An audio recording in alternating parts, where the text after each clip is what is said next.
Assalamualaikum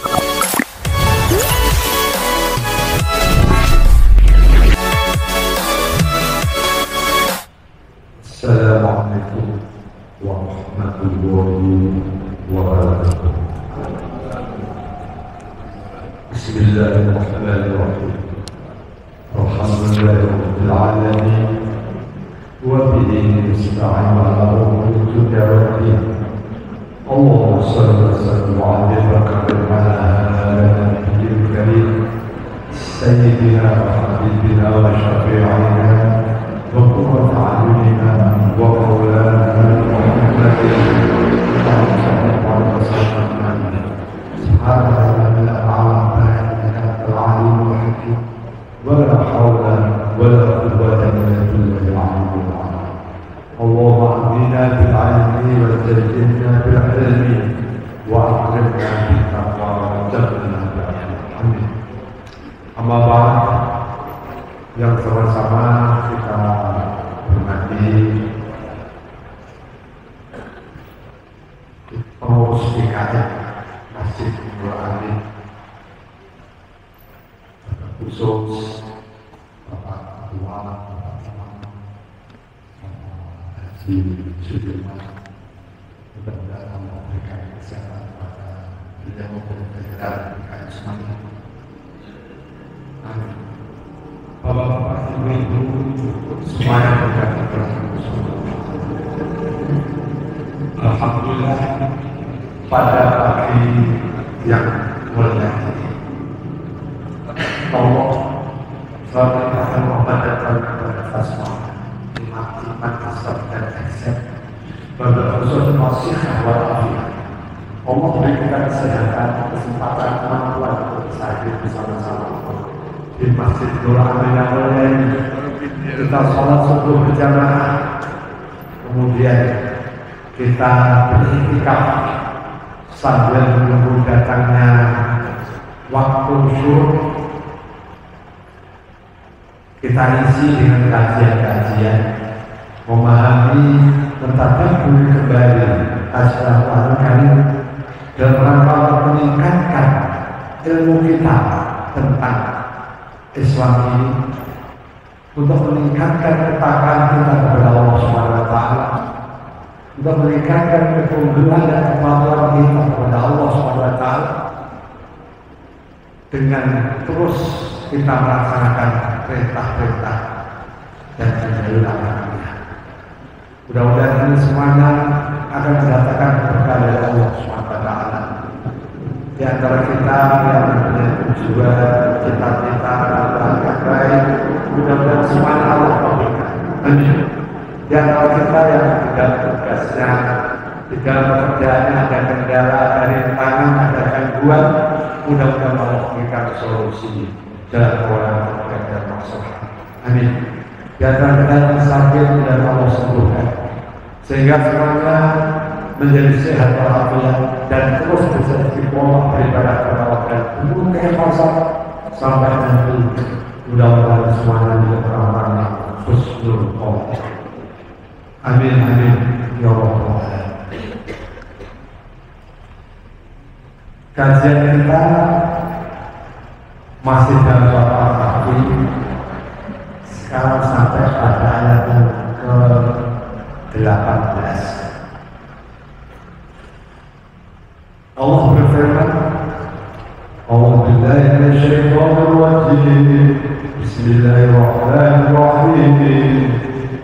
Fatahsabu ma'qadahu wa rukud wal qalbu yatayani wa yatashimal wa qadu qasidun dira'in masjid awil qawa'in aw yatamuddu furaman wa ta'tamuddu furaban wa tahsadu maqadar, dan engkau menyangka mereka itu maqadar yang dalam keadaan sadar, dalam keadaan tidak tidur.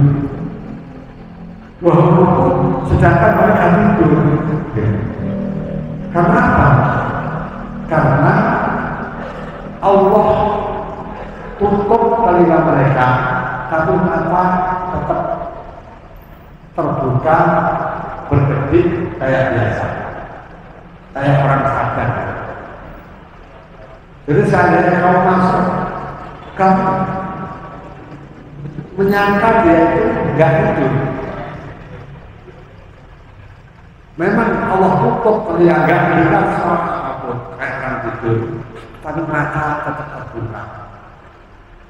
Ditambah lagi, waktu kulit data yang ini pada sitam, dan dia berbalik ke kanan kiri, kayak orang lagi tiduran tapi nggak tidur, berbalik kanan, berbalik ke kiri.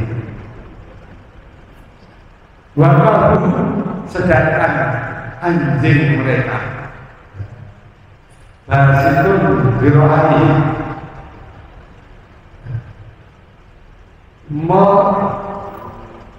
meluruskan tangan depannya, kaki depannya, berbasis di emperan dua itu. Kayak layaknya dia sedang menunggu, bukan itu kayak orang apa, kami yang sedang apa, ini sedang menunggu, siap siaga kalau ada apa-apa. Allah katakan kalau kamu melihat keadaan mereka yang kelihatan mata tetap terbuka, bergerak ke kanan ke kiri, lama-lama kamu pasti akan membalikkan badan menjauhi mereka dan akan penuh di dalam hatimu rasa takut karena melihat keadaannya yang seperti itu.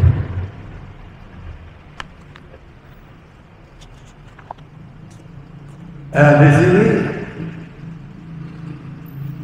para ulama tafsir berselisih, berbolak-balik ke kanan kiri dikatakan. Dikatakan tadi, wa muqallibuhum la ta'lamu wa la tasya'.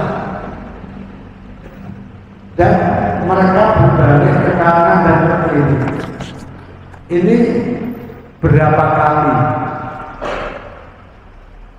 Apakah tiap jam ke kanan ke kiri, atau tiap hari, atau tiap menit? Nah, ini ulama tafsir berselisih. Kalau dari riwayat Ibnu Abi Hurairah radhiyallahu anhu, dia mengatakan anna lahum fi kulli amin taklibataini. Oh, tidak tiap hari bolak-balik, enggak. Dalam 1 tahun itu 2 kali balik, setengah tahun berbalik ke kanan, setengah tahun kemudian berbalik ke kiri. Ini riwayat Abu Hurairah radhiyallahu anhu. Tapi riwayat Mujahid, kalau riwayat Mujahid, yang kutuna ala aimanihim kisasinin, thumma yukallibuna ala sama'ilihim, fayan kutuna rukudan kisasinin. Jadi kalau menurut riwayat Mujahid, bukan setahun 2 kali berbalik, tapi 9 tahun. 9 tahun berbalik ke kanan, 9 tahun berbalik ke kiri. Riwayat. Wakilalahu. Dan lagi ada yang dikatakan, ada lagi yang mengatakan taklibatun wahidah fi yaumi Asyura. Setahun itu sekali pas bulan Asyura. Kalau bulan Muharram berbalik. Ini riwayat. Tapi diriwayatkan oleh Ibnu Abbas. Kenapa sih kok berbolak-balik? Ini sunnatullah, ya. Sesuatu kalau bergerak, dia akan jadi sehat. Apakah kalau seandainya Allah tidak menggerakkan mereka itu nggak sehat, ya Allah Maha Kuasa. Tapi sunnatullah, ya itu sunnatullah. Allah memberikan suatu apa ya, sunnatullah di dalam kejadian di dunia ini.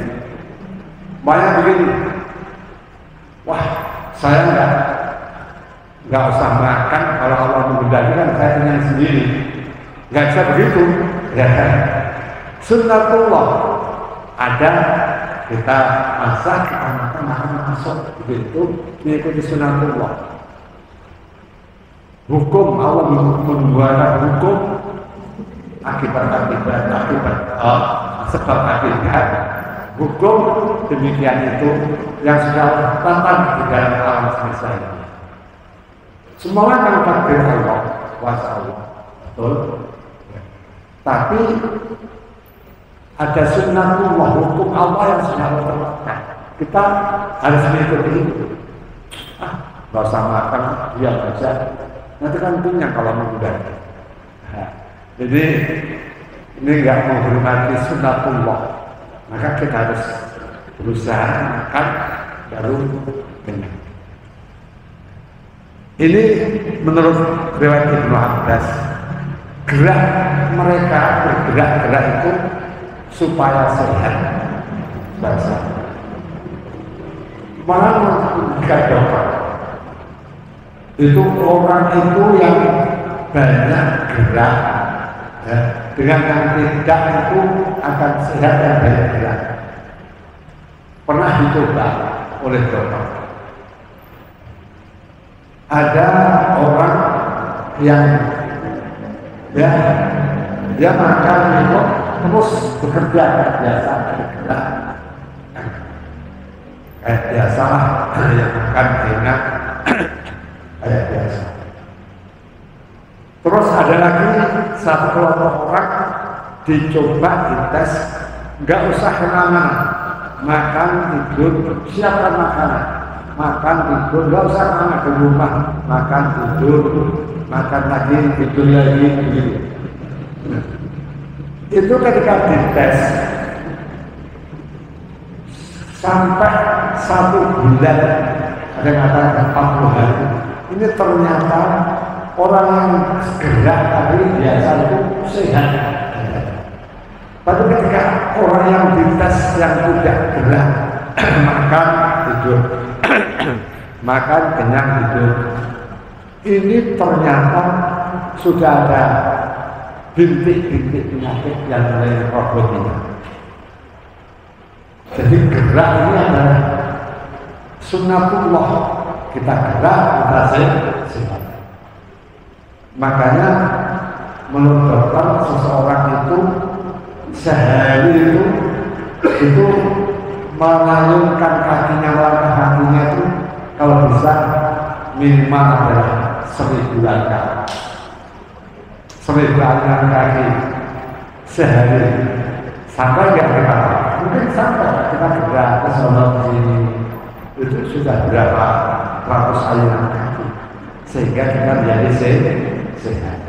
Maka ini pun menunjukkan bahwa gerak itu ya, Allah menidurkan, tapi dengan takdir Allah kehendak Allah dia bergerak ke kanan kiri.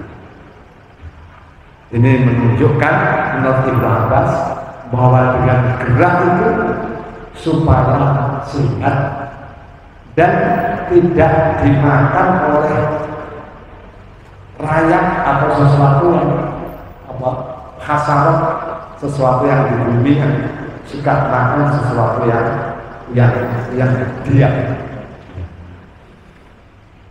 Ini. Kemudian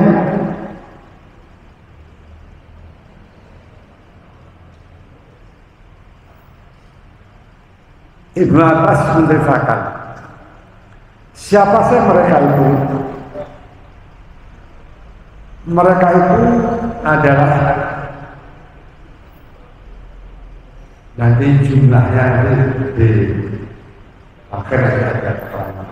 Tapi kenapa kok ada anjing? Ya.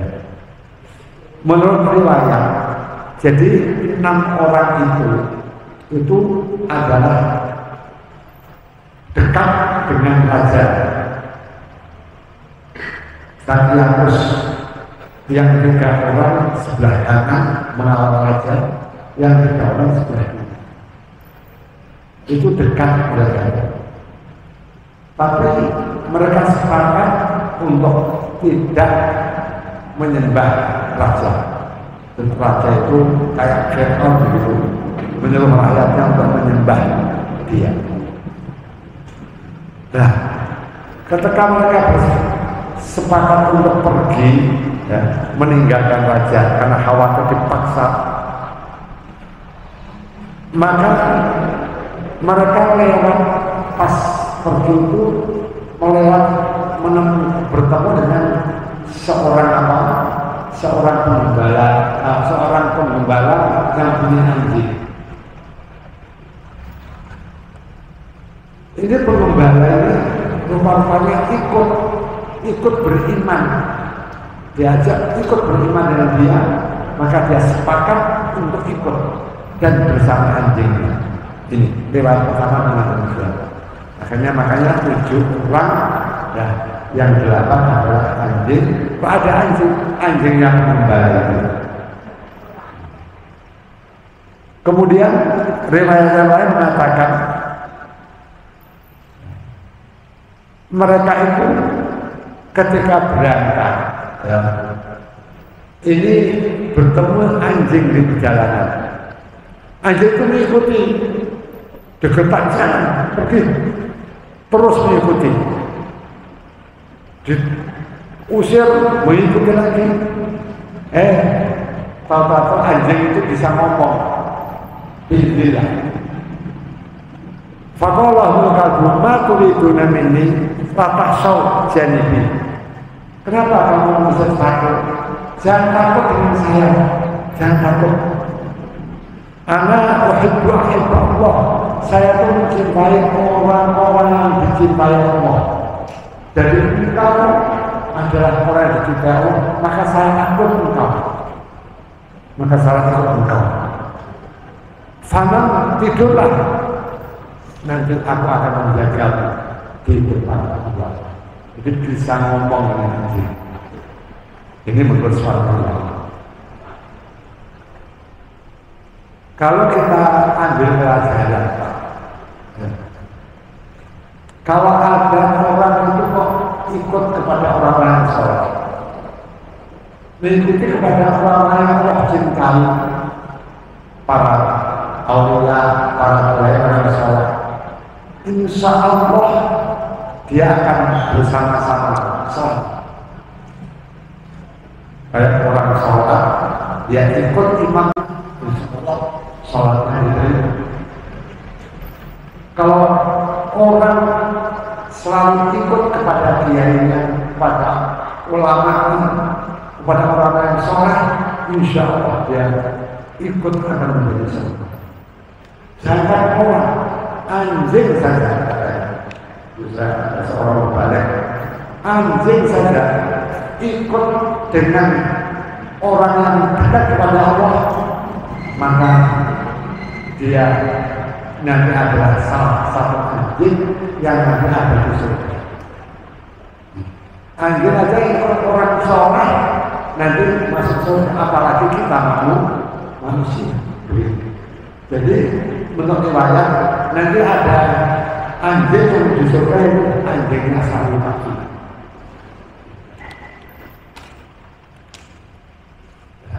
Ini ayat yang ke-18.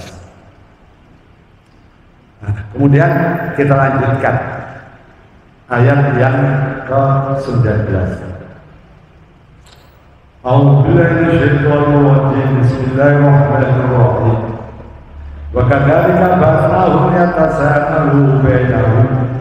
Qala qailun minhum kam labithtum. Qalu labithna yawman aw ba'da yawm.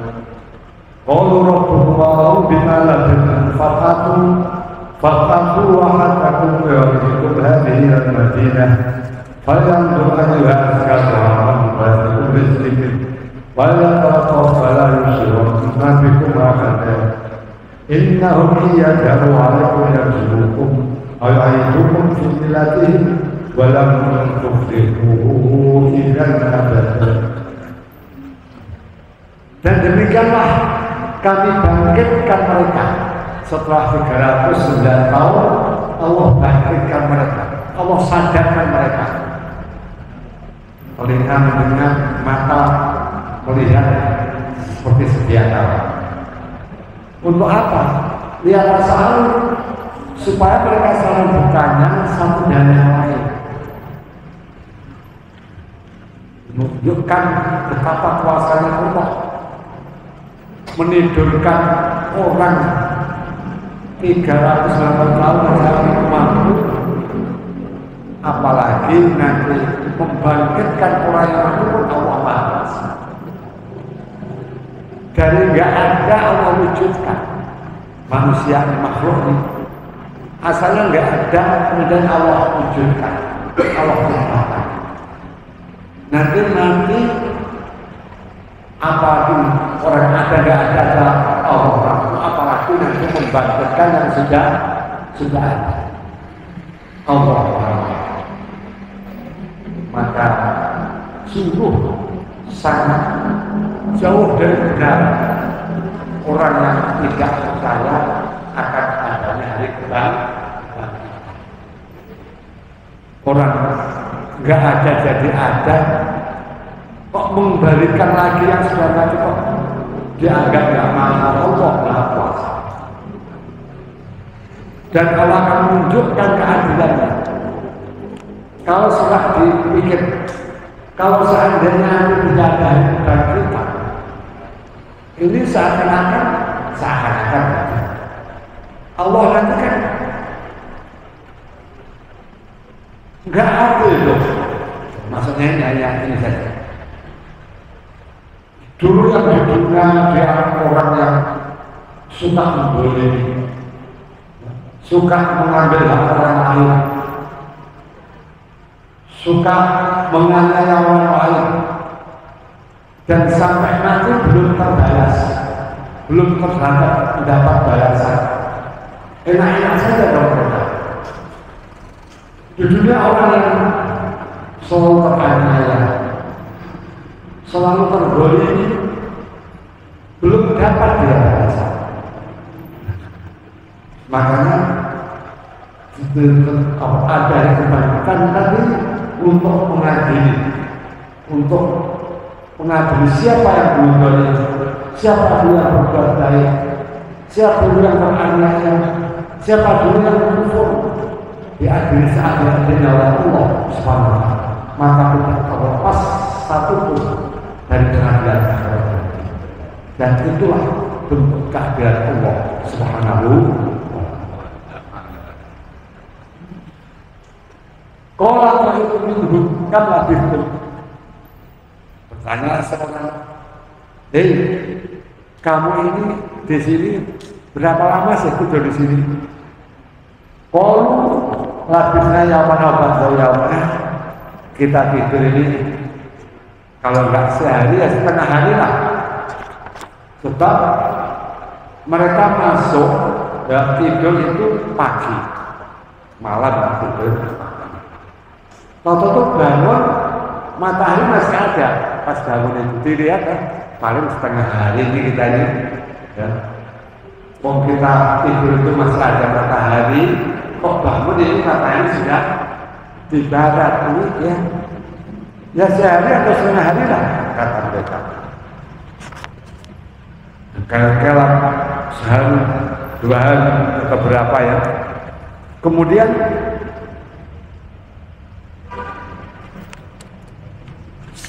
mengatakanlah pimpinan mereka, ya. Qalu Rabbuna bima itu. Mereka sudah nggak usah kamu saling berdebat. Serahkan Tuhan, Tuhan lebih tahu berapa lama kamu tinggal di gua ini. Ini menurut riwayat Ibnu Abbas. Siapa yang ngomong itu? Raisuhum pimpinan mereka namanya yang liho yang ngomongin kelompok tadi ada pemimpinnya namanya yang liho. Apa? Yang liho kembalikan kepada Allah. Gak usah kamu saling bertengkar, berdebat berapa lama kamu tinggal itu. Serahkan kepada Allah. Sebab yang liho itu melihat, pimpinan itu melihat kalau seandainya cuma sehari, setengah hari, tapi kok ada perubahan. Kulitnya itu tidak kayak dulu. Orang kalau sudah umur 70 tahun itu kan ada ributnya. Di kulit wajah itu ada perubahan. Rambutnya pun ada perubahan. Rambut jenggotnya kumis ada perubahan. Tidak kayak dulu. Maka yang besok nggak mungkin juga kalau sehari berani. Sudah serahkan kepada Allah. Allah lebih tahu berapa lama kamu tinggal di dua ini. Sebab nggak mungkin kalau hanya sehari dua hari kok seperti itu. Ini pasti ini sudah berhari bahkan bertahun-tahun kita di sini. Orang kulitnya yang dulu adalah apa? Adalah keker, apa kulitnya itu adalah montok. Sekarang kulitnya sudah lipat, sudah keriput gitu. Jadi maka yang lewat ini ya udah serahkan kepada Allah. Gini aja lah. Fatahulah hadaku untuk salah seorang di antara kamu biwalikiku dengan uangmu. Kemana? Ilal Madinah, ke kota. Salah satu pergi ke kota. Hal yang dulu supaya melihat, supaya mencari ayyuha azkar aman, makanan yang paling bersih. Sebab dulu zaman mereka itu banyak makan haram, babi disembelih. Kalau bapak ada di Bali, mungkin agak sulit sedikit cari makanan yang halal karena semua tempatnya banyak orang juga. Memang ada orang Muslim, tapi persentasenya sedikit. Mungkin untuk cari makanan halal itu ya agak sulit. Di sini kan setengah tempat ya. Mungkin di sana harus agak kesana. Saya pernah di Minang itu di Bangkok, di Thailand. Ada kawan dulu satu sekolah itu orang Thailand. Itu ketika saya kuliah di Riyadh, alhamdulillah Saudi Arabia. Itu kawan saya satu bangku itu orang Thailand.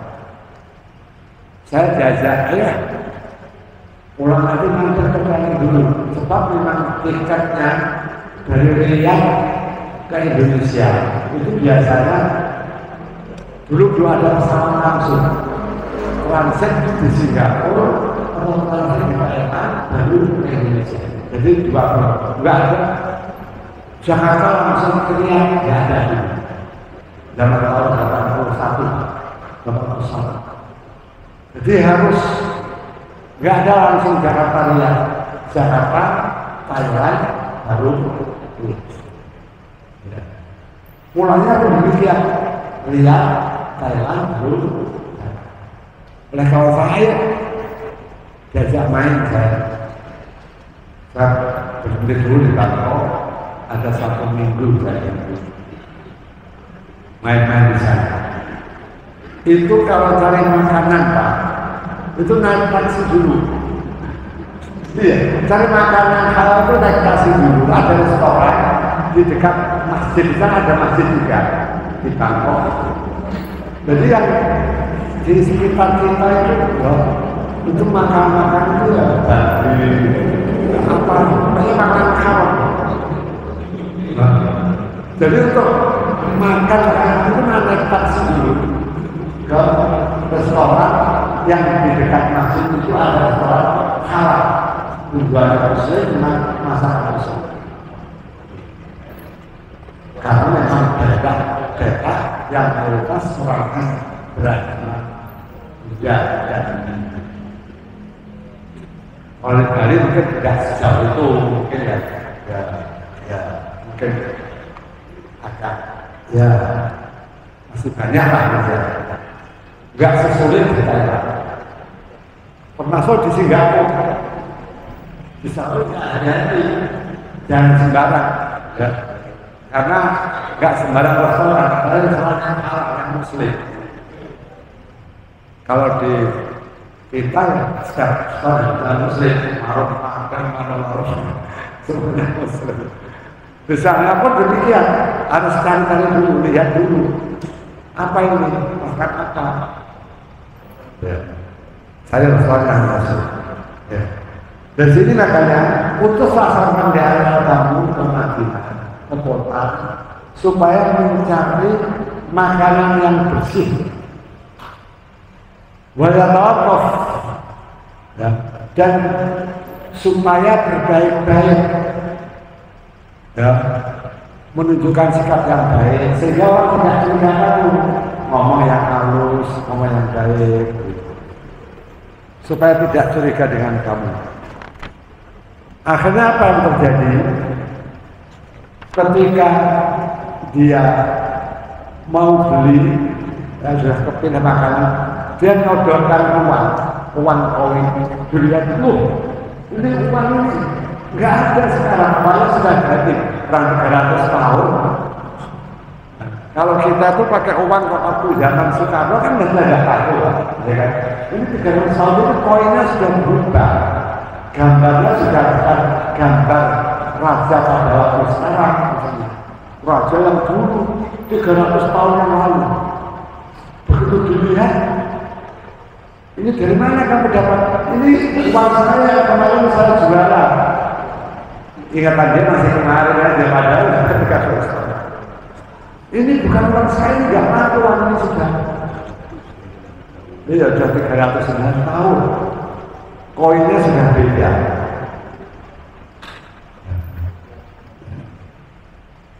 Makanya pesan pimpinannya tadi, cari makanan yang bersih dan supaya berbaik-baik ngomongnya, supaya tidak dicurigai.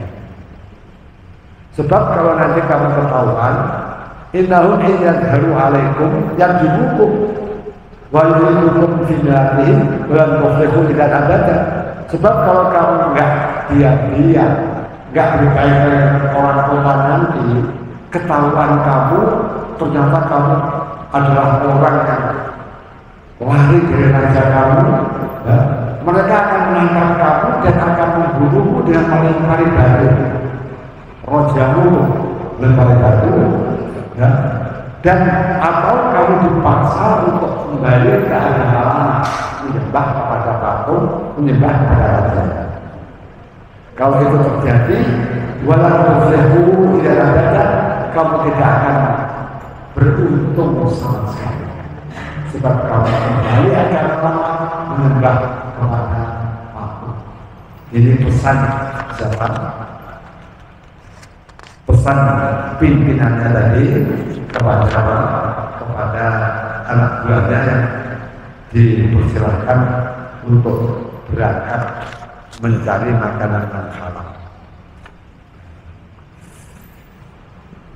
Kemudian di ayat selanjutnya, وَكَذَلِكَ أَنْزَلْنَا عَلَيْهِمْ لِيَعْلَمُوا أَنَّ وَعْدَ اللَّهِ حَقٌّ وَأَنَّ السَّاعَةَ لَا رَيْبَ فِيهَا إِذْ يَتَنَازَعُونَ بَيْنَهُمْ أَمْرَهُمْ فَقَالُوا ابْنُوا عَلَيْهِمْ بُنْيَانًا يَرُبُّهُمْ عَلَى رَبِّهِمْ قَالَ الَّذِينَ غَلَبُوا عَلَى أَمْرِهِمْ لَنَتَخِذَنَّ عَلَيْهِمْ مَسْجِدًا. Demikianlah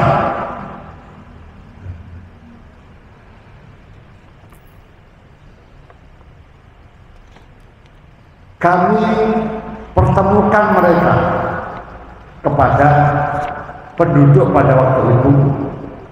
Allah buka, ya. Sebab dalam suatu ayat itu kemudian dia dipegang, dihadapkan pada raja. Dan ternyata pada waktu itu sudah beriman. 39 tahun itu mereka yang dulu menyembah patung ternyata rajanya adalah orang yang beriman. Maka ketika dihadapkan pada raja kaget kan, ini duit 39 tahun, sudah 39 tahun yang lalu. Ini ada gambarnya. Raja Dakwanus ini gambarnya ada. Maka dikatakan summa kadzalika aksarna wa kadzalika aksarna alaihim liya'lamu. Kami pertemukan kepada orang-orang pada waktu itu liya'lamu supaya mereka yakin anna wa'dallahi haqqun, bahwa janji Allah itu hak benar, wa anna sa'ata raba fiha, bahwa hari kiamat tidak ada keraguan sama sekali. Enggak ada keraguan. Dengan melihat bukti kuasa Allah menidurkan 39 tahun dan tidak terjadi apa-apa, yakin bahwa hari kiamat itu pasti akan terjadi. Di antara hikmah. Idza tanaza'una bainahum amrahum faqulu alaihi dunya. Kemudian mereka setelah mengetahui itu dipersilahkanlah ini diantarkan ke tempat ke guanya lagi. Cuma nggak dikira dengan jelas. Ada suatu yang mengatakan mereka masuk ke dalam gua, ketemu kawan-kawannya, dan besok kita terus menghadap raja. Kita diundang semuanya. Tapi apa yang terjadi? Begitu dia sudah makan, tidur, dan mereka tidur bersama. Allah wabarkan. Jadi nggak sampai mereka reunian dengan raja yang sampai. Menurut suatu riwayat. Kemudian manusia berselisih tentang perkara mereka. Fakolu gimana itu sebaiknya? Fakolu bnu alai bunyanya. Sudahlah, bangunlah gedung sebagai peringatan ya, di gua itu. Bangun aja bangunan sini. Berselisih. Yang lain berkatalah orang-orang yang berkuasa atas perkara itu, yang pemimpinnya, pejabat, mengatakan lanat takhidan alaihim sudah, maka akan kami bangun saja, bukan rumah, kami bangun di atas gua itu masjid, dibangunkan masjid di atas gua itu. Dan ini sampai sekarang memang ada masjid. Dan ada di depan gua itu ada apa? Ada tugu yang tertulis nama-nama 7 orang itu. Saya belum pernah ke sana, tapi menurut kawan-kawan itu yang sudah ke sana, yaitu ada di Urdun, Jadi ada kawan-kawan itu yang umroh, kemudian terus melanjutkan ke Urdun, melihat apa peristiwa itu, Ashabul Kahfi. Ini apa sesuatu yang menunjukkan cerita yang disebut dalam Al-Quran itu. Ashabul Kahfi ada. Terus kemudian ke Palestina, dari Palestina ke Masjidil Aqsa. Kayak kalau kita di Makkah, kita ngomong banyak haji, kemudian kita ingin melihat perjalanan berdasar dua kilometer. Bapak itu sudah pernah belum keluar ke. Jadi sekitar 5 kilo dari atau 4 kiloan dari Masjidil Haram. Biasanya naik bis kota dulu, tapi kalau nanti rombongan ya tinggal nyewa bis langsung berangkat ke Jabal Nur. Berangkat ke sana nanti kita naik ke Bukit Hiro itu, ke Gua Hiro itu membutuhkan waktu saya ini berat. Itu sekitar 3-4 jam. Jadi bolak-balik sekitar 1,5 jam. Jadi agak menanjak, ada tangga. Ini kan sekarang lebih bagus lagi. Dulu agak menanjak, terus ada tangga terus muter sampai ke Gua Hiro itu. Di Gua Hiro itu kalau kita bisa melihat langsung ke Ka'bah. Kita kelihatan dari situ Makkah, kota Makkah kelihatan ke kota Makkah itu kelihatan. Itu banyak yang dari Asia ingin melihat petilasan, ya, di mana dulu Rasulullah yang ta'abbad bihi sebelum turun wahyu, Rasulullah itu ta'abbad, ya, beribadah dengan cara-cara yang ta'abbad sendiri. Jadi belum sholat hari ini karena belum turun wahyu, tapi mengikuti cara-cara Nabi Ibrahim. Orang-orang Makkah itu juga haji, sebelum Rasulullah itu juga ada haji. Mereka juga tawaf di Ka'bah. Cuma tawaf mereka itu telanjang, terus bersiul-siul. Kalau sekarang kan baca doa, baca zikir. Dulu orang-orang Muslim itu kalau tawaf itu telanjang, terus bersiul-siul. Ketika ditanya kenapa kok begitu, saya tidak mau tawaf pakai baju yang sudah pernah dibuat bersih, maka saya telanjang biar bersih katanya. Kemudian dilarang kepada Rasulullah tidak boleh tawaf, harus pakai pakaian yang menutupi Allah. Jadi Rasulullah sebelum turun wahyu itu yang ta'abbad, ya, Senin bawa bekal di rumah Ka'bah itu dia ta'abbad dan beribadah kepada Allah, masih menurut ikut apa agama Nabi Ibrahim. Kemudian sampai turun wahyu, datang malaikat Jibril. Begitu datang malaikat Jibril kaget, ya, siapa datang? Iqra ya Muhammad, suruh baca. Ma'ana biqari, saya tidak bisa membaca. Jadi Rasulullah itu adalah buta huruf,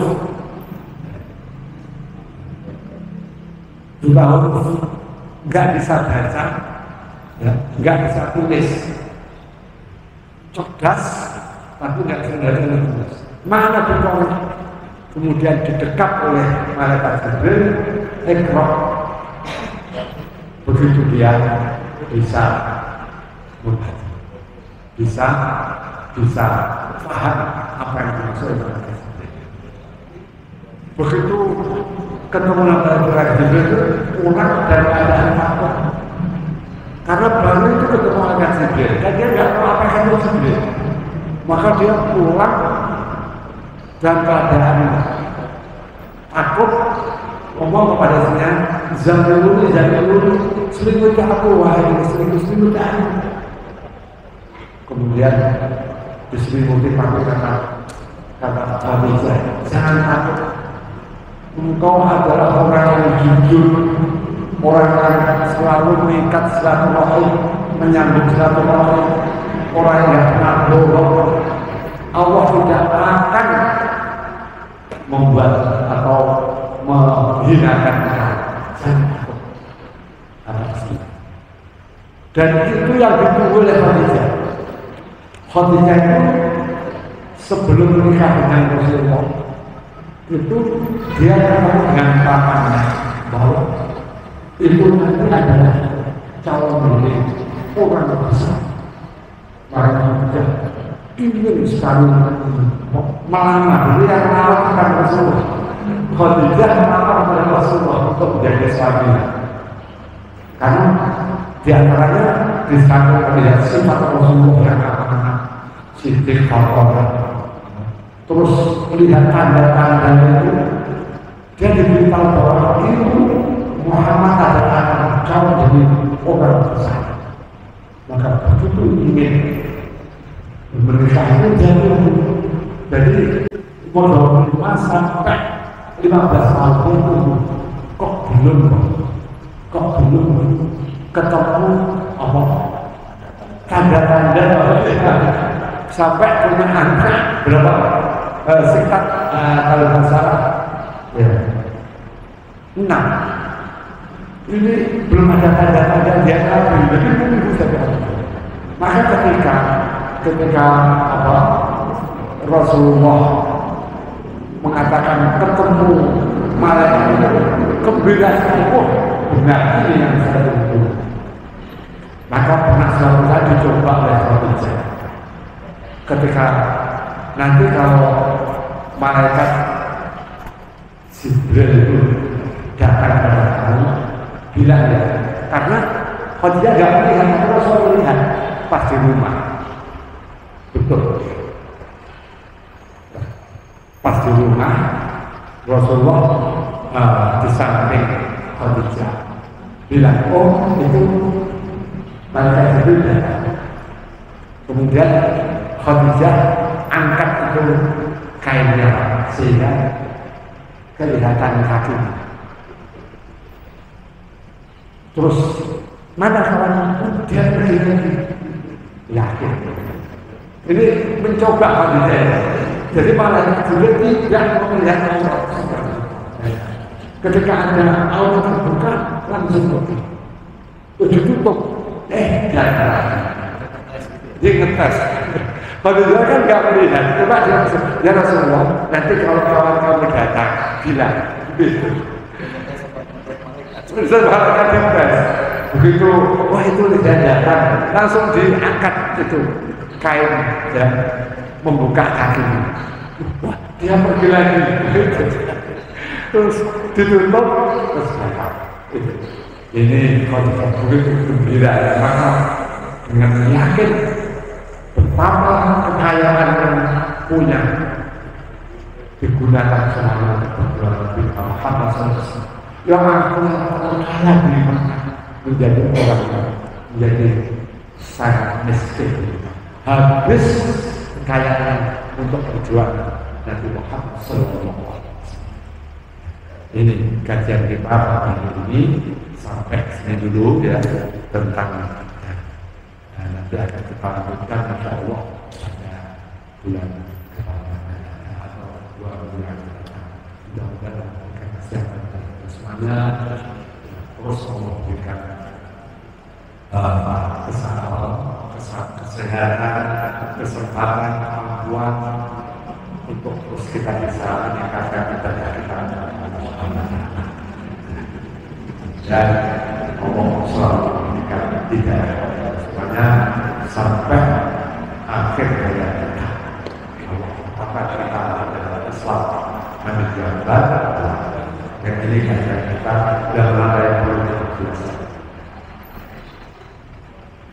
Alhamdulillah, terima kasih Alhamdulillah dan kehadiran kajiannya pada hari ini dan semoga mengenai dari kajian ini ada jemaah yang mempertanyakan.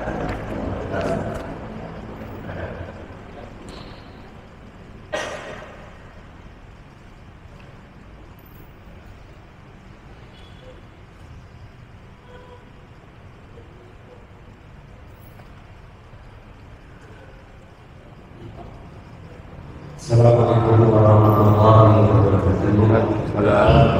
Perkenalkan nama saya Lagi. Saya ingin bertanya berkaitan dengan cerita asal nikah ini. Katanya asal nikah ini bagian dari wali atau nabi atau rasul. Kalau rasul kan berjumlah 313, kalau nabi kan 100 rugi kurang. Kalau memang bagian daripada Allah, bukankah wali Allah itu la khaufun alaihim wa la hum yahzanun? Kenapa dia lari ke kerajaan? Mau menjelaskan seperti itu? Ya.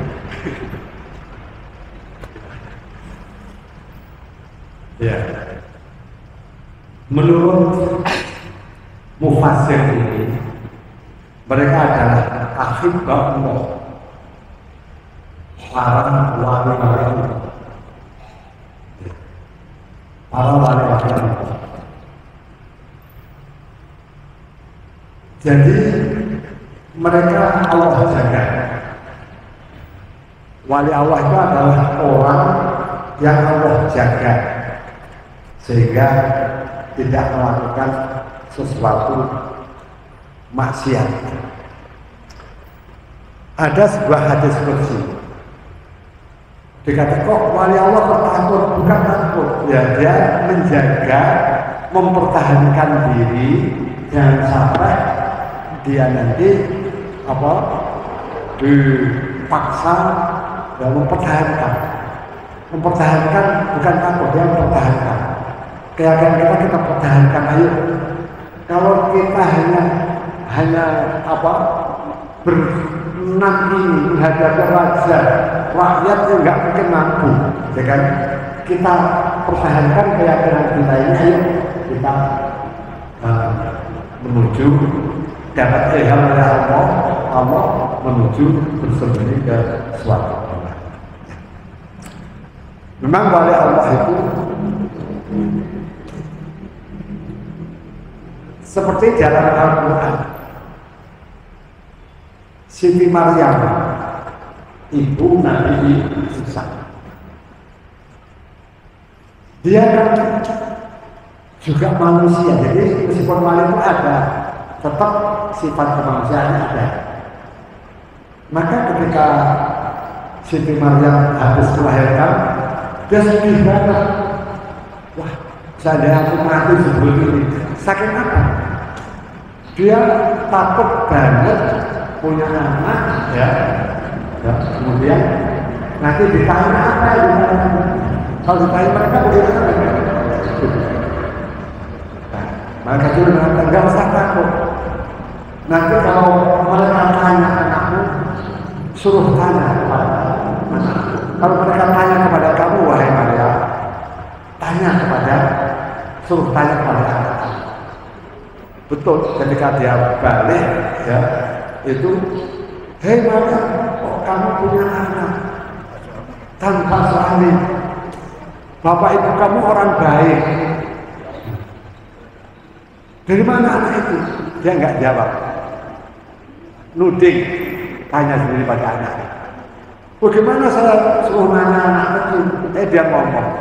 Nabi langsung bisa anak Abdullah, ya, dijadikan kayak gitu.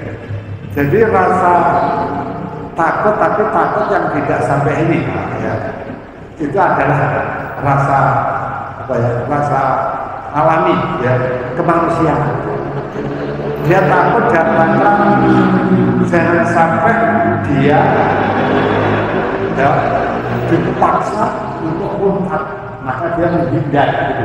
Bukan takut terus wataknya, menghindar, menyelamatkan akidahnya. Seperti umpamanya di sini banyak kemaksiatan, umpamanya kamu banyak kemaksiatan. Wah, kalau saya di sini aja nanti khawatir terpengaruh. Udahlah, saya pindah hijrah. Hijrah, kayak umpamanya sahabat diperintahkan hijrah. Kalau di Makkah itu mereka dipaksa nggak boleh jalan, nggak boleh sholat, nggak boleh ibadah. Akhirnya ada perintah, bukan takut, ya, tapi apa? Menjaga imannya. Maka mereka diperintahkan hijrah ke Madinah. Jadi kalau takut itu adalah kemanusiaan, tapi bukan takut berarti terus nggak berani. Dia akan mempertahankan, ya. Tapi untuk menjaga imannya itu, nah, ada beberapa cara. Di antara cara yang tadi adalah dia menghindar, kita sembunyi, kita jaga iman kita, jangan sampai kita dipaksa, ya, kemudian sampai menjadi yang Maka dikatakan kamu hati-hati loh, jangan sampai tahun kamu akan berdosa, akan mati atau kamu murtad begitu. Jadi itu ya ada rasa takut, rasa kemanusiaan saja, bukan berarti dia takut menghadapi enggak.